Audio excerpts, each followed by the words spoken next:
നമസ്കാരം. യൂത്ത് കോൺഗ്രസിന്റെ സെക്രട്ടേറിയറ്റ് കലാപ പരിപാടിക്ക് സതീശനും കിട്ടി ഒരു സമ്മാനം. ഒന്നാം പ്രതിയാണ്. ജാമ്യമില്ലാ വകുപ്പാണ് സതീശനെതിരെ ചുമത്തിയിരിക്കുന്നത്. തീർന്നില്ല.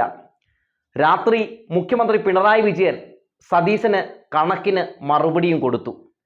സതീശൻ മുഖ്യമന്ത്രി പിണറായി വിജയനെതിരെ ഉന്നയിച്ച ആരോപണങ്ങൾക്ക് എണ്ണിയായിരുന്നു അടി. സതീശൻ പറഞ്ഞതുപോലെ ഞങ്ങൾക്ക് കിട്ടിയ അടിക്ക് എണ്ണി ഞങ്ങൾ തിരിച്ചടിക്കും എന്നൊക്കെ പറഞ്ഞതുപോലെ മുഖ്യമന്ത്രി സതീശന് എണ്ണി തന്നെ അടി കൊടുത്തു. ഒരുമാതിരി ട്രാൻസ്ഫോമർ അടിച്ചു പോകുന്ന രീതിയിലുള്ള അടിയാണ് സതീശന് കിട്ടിയത്. അതിൻ്റെ ഹാങ് ഓവറിൽ നിന്ന് സതീശൻ ഇപ്പോഴും പുറത്തു വന്നിട്ടില്ല. ഇന്ന് കോഴിക്കോട് മാധ്യമങ്ങളെ കാണുകയാണ് സതീശൻ. സതീശൻ്റെ ശരീരഭാഷയും മറുപടി പറയുന്ന സ്റ്റൈലുമൊക്കെ നമുക്ക് സൂക്ഷിച്ചു നോക്കിയാൽ ഒരു കാര്യം മനസ്സിലാകും. സതീശൻ നല്ല പേടിയിലാണ്. ഇന്നലെ നടത്തിയ പരിപാടി സത്യത്തിൽ ജനങ്ങൾ മൊത്തത്തിൽ തിരസ്കരിച്ചു എന്ന് മാത്രമല്ല, ജനവിരുദ്ധമായെന്നും ജനങ്ങൾ കോൺഗ്രസിനെ ഒറ്റപ്പെടുത്തിയെന്നും സതീശന് നന്നായി തന്നെ മനസ്സിലായിട്ടുണ്ട്. കടലാസ് പോലും ചുരുട്ടിയെറിയരുത് എന്ന് യൂത്ത് കോൺഗ്രസ് KSUക്കാരോട് പറഞ്ഞവരാണ് ഞങ്ങൾ. ഞാനത് മാറ്റി പറയാൻ വേണ്ടിയിട്ടാണ് ഇന്നത്തെ മാർച്ചിൽ പങ്കെടുക്കുന്നത്. യൂത്ത് കോൺഗ്രസിന്റെ സംസ്ഥാന പ്രസിഡന്റ് പറഞ്ഞല്ലോ, കൊല്ലത്ത് വെച്ച് ഞങ്ങൾ അഭിപ്രായം മാറ്റി, അടിച്ചാൽ തിരിച്ചടിക്കും, കൊടുത്താൽ കൊല്ലത്തും കിട്ടും എന്ന് പറഞ്ഞല്ലോ. ഞാനൊരു വാചകം ആവർത്തിക്കുന്നു. പോലീസിനോടാണ്, DGPയോടാണ്, കേരളത്തിലെ ആഭ്യന്തര വകുപ്പിന്റെ ചുമതലയുള്ള മുഖ്യമന്ത്രിയോടാണ്. നിങ്ങൾ കന്യാശ്ശേരി മുതൽ കൊല്ലം വരെ ഞങ്ങളെ ഉപദ്രവിച്ച ആ കേസുകളിൽ ശരിയായ വകുപ്പുകൾ ചേർത്ത് നിങ്ങൾ ആ ക്രിമിനലുകളെ അറസ്റ്റ് ചെയ്യുകയും അവരെ ജയിലിൽ അടയ്ക്കുകയും ചെയ്യണം. നിങ്ങളുടെ ഗൺമാൻമാർ, നിങ്ങളുടെ PSOമാർ ക്രിമിനലുകളാണ്. അവരെ നിങ്ങൾ ആ സ്ഥാനത്ത് നിന്ന് പുറത്താക്കണം. ഈ രണ്ട് കാര്യവും ചെയ്തില്ലെങ്കിൽ തിരിച്ചടിക്കും. ഒരു സംശയവും വേണ്ട. എണ്ണി അടിക്കും. ഞങ്ങൾ ഒരു സമയത്ത് പോലും അക്രമം നടത്തണമെന്ന് ഞങ്ങൾ ആവശ്യപ്പെട്ടിട്ടില്ല. ഞങ്ങൾ പറഞ്ഞത് എന്താ, ഒരു കടലാസ് പോലും ചുരുട്ടി എറിയരുത് എന്നാണ് പറഞ്ഞിട്ടുള്ളത്. ഷൂവലിന്റെ സംഭവം വന്നപ്പോ വൈകാരികമായ പ്രതികരണമാണ്, അതിനെ ആവർത്തിക്കരുത് എന്ന് ഞങ്ങൾ അവർക്ക് നിർദ്ദേശം കൊടുത്തു. മാർച്ച് എന്ന പേരിൽ സതീശനും കൂട്ടാളികളും അക്രമം അഴിച്ചുവിട്ട് കലാപമുണ്ടാക്കാനുള്ള ശ്രമം തന്നെയായിരുന്നു എന്നത് തെളിയിക്കുന്ന ദൃശ്യങ്ങളാണ് നമ്മൾ സെക്രട്ടേറിയറ്റിന് മുമ്പിൽ നിന്ന് കണ്ടത്. പോലീസ് വാഹനങ്ങൾ തല്ലിത്തകർക്കുന്നു, പോലീസുകാർക്കെതിരെ ചെരിപ്പെറിയുന്നു, കുപ്പിയെറിയുന്നു, അവരുടെ ഷീൽഡുകൾ പിടിച്ചു വാങ്ങി തല്ലിപ്പൊളിക്കുന്നു, ബാരിക്കേഡുകൾ ചവിട്ടിപ്പൊളിക്കുന്നു, സെക്രട്ടേറിയറ്റിന് അകത്തേക്ക് കയറാനുള്ള ശ്രമങ്ങൾ നടത്തുന്നു. അങ്ങനെ തുടങ്ങി മൊത്തത്തിൽ ഒരു രീതിയിലും അവിടെ സമാധാന അന്തരീക്ഷം പുനഃസ്ഥാപിക്കാൻ കഴിയാത്ത രീതിയിലുള്ള ചില സംഭവ വികാസങ്ങൾ അരങ്ങേറ്റുകയായിരുന്നു സതീശനും സംഘവും. ഉദ്ഘാടനം ചെയ്ത് പോയ സതീശൻ തിരികെ വന്നപ്പോഴും നന്നായി തന്നെ അത് ആളിക്കത്തിക്കാനുള്ള ഗ്യാസുമായാണ് എത്തിയത്. നമ്മൾ കണ്ടതാണല്ലോ പിന്നീട് അവിടെ എന്തൊക്കെയാണ് സംഭവിച്ചതെന്ന്. നാടകീയ രംഗങ്ങളാണ് യൂത്ത് കോൺഗ്രസിന്റെ സെക്രട്ടേറിയറ്റ് മാർച്ചിൽ അരങ്ങേറിയത്. പക്ഷേ ഈ വിഷയവുമായി ബന്ധപ്പെട്ടെന്ന് പോലീസ് കേസെടുത്തിട്ടുണ്ട്. ജാമ്യമില്ലാ വകുപ്പാണ് ചുമത്തിയിരിക്കുന്നത്. മാത്രവുമല്ല 300ഓളം പേർക്കെതിരെ കേസെടുക്കാൻ പോവുകയാണെന്ന വിവരം കൂടി പുറത്തു വരുന്നു. അതോടുകൂടി തന്നെ സതീശന്റെ ആഫീസ് പൂട്ടിയിരിക്കുകയാണ്. എന്തിനാണ് സമരം ചെയ്തതെന്ന് സത്യത്തിൽ അവിടുത്തെ യൂത്ത് കോൺഗ്രസ്സുകാർക്ക് പോലും അറിയില്ല. സതീശൻ പറഞ്ഞു, അതുകൊണ്ട് യൂത്ത് കോൺഗ്രസിന്റെ അധ്യക്ഷൻ രാഹുൽ മാങ്കൂട്ടത്തിൽ നമുക്കൊരു സമരം നടത്താമെന്ന് പറഞ്ഞു. അങ്ങനെ കുണുവാവയുടെ നേതൃത്വത്തിൽ അവിടെ ഒരു സമരം നടന്നു. ഇപ്പോൾ കേസുമായി. എന്തിനാണ് സമരം ചെയ്തതെന്ന് ചോദിച്ചാൽ അതിനവർക്ക് ഉത്തരമില്ല. പണ്ട് UDFന്റെ സെക്രട്ടേറിയറ്റ് സമരത്തിൽ പങ്കെടുക്കാൻ വന്ന ഒരു ചേച്ചിയോട് ഒരു മാധ്യമ പ്രവർത്തകൻ എന്തിനാണ് നിങ്ങളിവിടെ വന്നിരിക്കുന്നതെന്ന് ചോദിച്ചപ്പോൾ അറിയില്ല, ഞങ്ങളത് ആ ബസ്സിൽ കൊണ്ടുപോയി ഇറക്കിയതാണെന്നൊക്കെ പറയുമ്പോഴുള്ള ഒരു മറുപടിയാണ് അവിടെ പങ്കെടുത്ത ആളുകൾക്കും പറയാനുണ്ടാവുക. എന്തായാലും ഈ വിഷയമായിട്ട് ബന്ധപ്പെട്ടെന്ന മാധ്യമപ്രവർത്തകരുടെ മുമ്പിൽ നിന്ന് ഇങ്ങനെ അതിനെ ന്യായീകരിച്ചുകൊണ്ട് ഒരു പ്രത്യേക രീതിയിലുള്ള ഒരു മോങ്ങൽ നടത്തുകയാണ് സതീശൻ. അതിനിടയിൽ കൈരളിക്കാരനും ദേശാഭിമാനിക്കാരനും ഒക്കെ ചോദ്യം ചോദിക്കുന്നുണ്ട്. അതൊക്കെ സതീശനെ വല്ലാതെ ചൊടിപ്പിക്കുകയാണ്. സതീശന് ഇപ്പോൾ ഏറ്റവും പേടി മുഖ്യമന്ത്രി കഴിഞ്ഞാൽ, അല്ലെങ്കിൽ മുഖ്യമന്ത്രിയും മന്ത്രിമാരും കഴിഞ്ഞാൽ ഏറ്റവും ഭയം കൈരളിയെയും ദേശാഭിമാനിയെയുമാണ്. ഇന്നലെ തന്നെ സെക്രട്ടേറിയറ്റ് സമരത്തിൽ തന്നെ കൈരളിയും ദേശാഭിമാനിയും ചോദ്യങ്ങൾ ചോദിച്ചപ്പോൾ ഒളിച്ചോടുന്ന പേടിച്ചോടുന്ന രാഹുൽ മാങ്കൂട്ടത്തെയും സതീശനെയും നമ്മൾ കണ്ടതാണ്. ഇന്നതാ അതേ പരിപാടി തന്നെ. ഇവിടെ ദേശാഭിമാനിക്കാരനും കൈരളിക്കാരനും ചോദ്യം ചോദിക്കുമ്പോൾ അതൊന്നും കേൾക്കാത്ത മട്ടിൽ ചോദ്യങ്ങളെ ഭയന്ന് അങ്ങനെ ഇരിക്കുകയാണ് സതീശൻ. എന്തായാലും ആ ന്യായീകരണ ക്യാപ്സ്യൂൾ ഒന്ന് കാണാം. രസകരമായ ഒരു കാര്യമാണ് ഇന്നലെ പറഞ്ഞിരിക്കുന്നത്. പ്രതിപക്ഷ നേതാവ് കലാപത്തിന് ആഹ്വാനം ചെയ്തിരിക്കുന്നതെന്നാണ് അദ്ദേഹം പറഞ്ഞത്.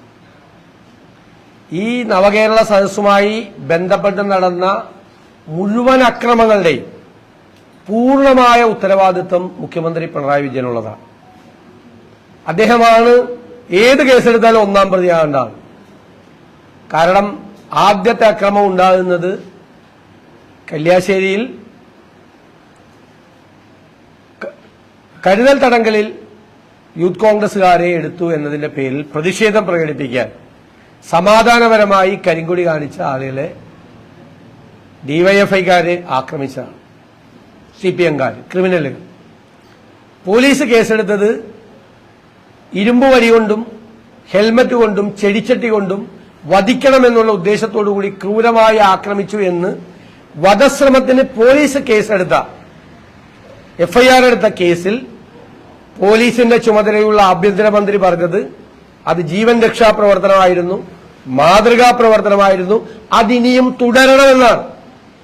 അതായത് പോലീസ് പറഞ്ഞ വധശ്രമം ഇനിയും തുടരണം എന്ന് പറഞ്ഞ് കലാപത്തിന് ആഹ്വാനം ചെയ്ത് കേസിൽ പ്രതിയാവേണ്ട ആളാണ് പിണറായി വിജയൻ. കേസെടുക്കാൻ പോലീസ് ഇല്ലല്ലോ. മുഖ്യമന്ത്രിക്കും എതിരെ എങ്ങനെയാ കേസെടുക്കുന്നത്? ആഹ്വാനമാണ്. ആ നിലപാടാണ് അദ്ദേഹം ഇന്നലെ വരെ ആവർത്തിച്ചിട്ടുള്ളത്. അക്രമം നടത്തിയതിനെ എല്ലാത്തിനെയും അദ്ദേഹം ന്യായീകരിക്കുകയായിരുന്നു. മുഴുവൻ സമയത്ത് ന്യായീകരിക്കുകയായിരുന്നു. ഞങ്ങൾ ഒരു സമയത്ത് പോലും അക്രമം നടത്തണമെന്ന് ഞങ്ങൾ ആവശ്യപ്പെട്ടിട്ടില്ല. ഞങ്ങൾ പറഞ്ഞത് എന്താ? ഒരു കടലാസ് പോലും ചുരുട്ടി എറിയരുത് എന്നാണ് പറഞ്ഞിട്ടുള്ളത്. ഷൂവരജ സംഭവം വന്നപ്പോ വൈകാരികമായ പ്രതികരണമാണ്, അതിനി ആവർത്തിക്കരുത് എന്ന് ഞങ്ങൾ അവർക്ക് നിർദ്ദേശം കൊടുത്തു. ഒരു തരത്തിലും അക്രമം ഉണ്ടാകരുത്. പക്ഷേ സമാധാനപരമായി കരിങ്കൊടി കാണിക്കാൻ പോലും കേരളത്തിൽ പറ്റില്ല.